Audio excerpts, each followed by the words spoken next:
From the producers of Tessellations, Shannon Houghton presents The March of Time. In this issue, Service Learning. New and improved, featuring learning targets. Our story begins in a community once thought to be a bland, homogeneous bedroom community halfway between Seattle and Tacoma. Bland it might be, dominated by big box stores, overplayed chains, and having no city center to speak of, but Federal Way is far from homogeneous in population. Federal Way is named for the federal highway that bisects city limits. We call it I-5. Travel several miles west of the highway and you'll find yourself on the shores of the Puget Sound. If you're independently wealthy, you might treat yourself to a home with a view of the Olympics. For many in the community, however, they never make their way to the shores. For them, Olympic view doesn't mean taking in the majestic mountain ranges. It means an elementary school with close to 80% of its students on free and reduced lunch. Many students have never traveled beyond city limits. Thus, the community has changed drastically from its sleepy, cookie-cutter, good old American family origins.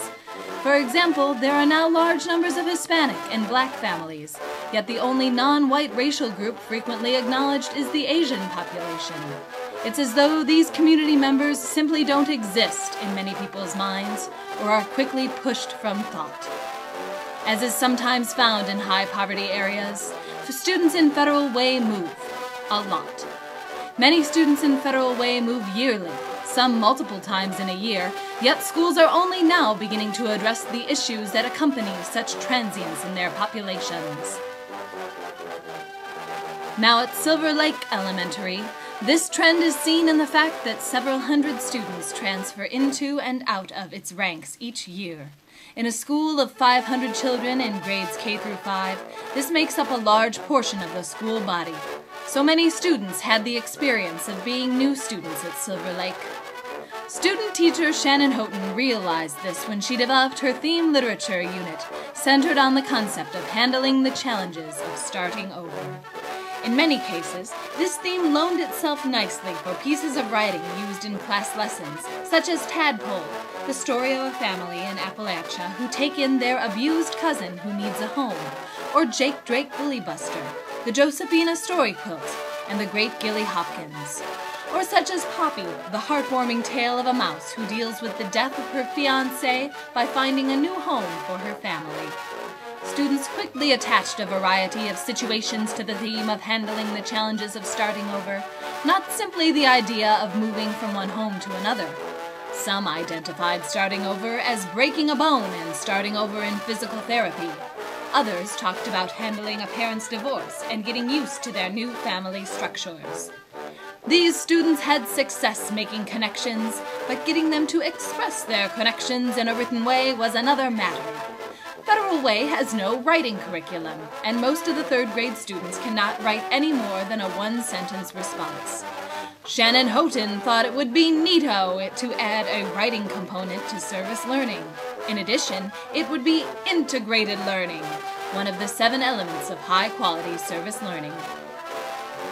In her original themed literature unit, student teacher Shannon Houghton said, "This project is intimately tied to the curriculum, and it would be serving a real need for our high-turnover population."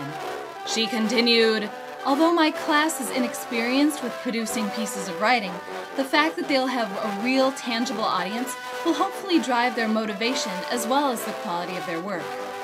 Knowing that their project would have its core in writing, the first step was to discuss why people use writing in their lives. Students initially gave such comments as homework, paying bills, but they later realized that writing can be used to help other people, such as when people write directions to a friend's house or create rule books for new toys. Next, student teacher Shannon Houghton asked students what the class could do to use writing to help people handle the challenges of starting over. She wanted to give them the chance to develop their own ideas, because student voice is one of the 7 elements of high-quality service learning. They decided they wanted to write about something they were experts on. Student teacher Shannon Houghton limited them to ideas that they were experts on regarding school matters to keep the scope of the project manageable.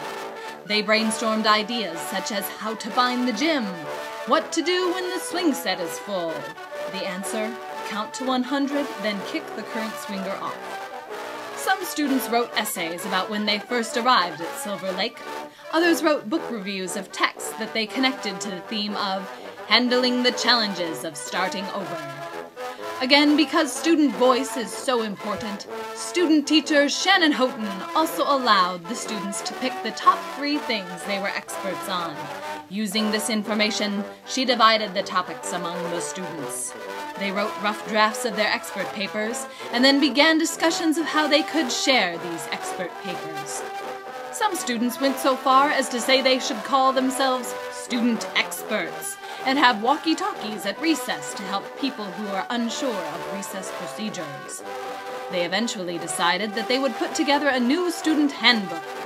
Because so many students understood what it felt like to be a new student at Silver Lake Elementary, the idea of a book was high-quality service, one of the 7 elements of high-quality service learning. And their project also aligned perfectly with the concept of civic responsibility, one of the 7 elements of high-quality service learning. A handbook for new students would certainly promote students' responsibility to care for others and contribute to the community. Next came the hard work. Students edited each other's handbook pages, then took turns typing them up on the classroom's 2 computers. The activity did not need to be modified for English language learners in the class because students independently volunteered to assist their classmates with the extra editing help they needed. The book was also possible for a blind student in the class. She typed the drafts of her page on a manual Perkins Braille typewriter, then entered her final copy into BrailleNote, a type of laptop for people with visual impairments. The meat of the book was complete. The book seemed naked without a cover, however, so student teacher Shannon Houghton went to Kinko's and reduced her students' story quilt so it could become the front and back pages of the book.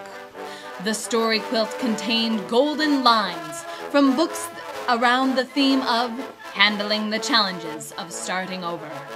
A comb binding machine helped give the books a polished look, and everything was ready for the final celebration. At the celebration, one of the 7 elements of a quality service learning project, students presented their book to the school principal and counselor. Both of these officials will keep a copy of the book in their offices for new students to peruse. Students signed the book, shook hands, and sent it off. They reflected on their experience at this celebration, a key part of the process because reflection is one of the 7 key elements of a quality service learning project. In terms of achieving learning targets tied to the themed literature unit, student teacher Shannon Houghton said she believed her students met the following grade level expectations. Reading 1.3.1 revises text by adding, deleting, substituting, and moving words and phrases. Writing 1.5.1 publishes own writing. Writing 4.1.1 analyzes and evaluates others' writing.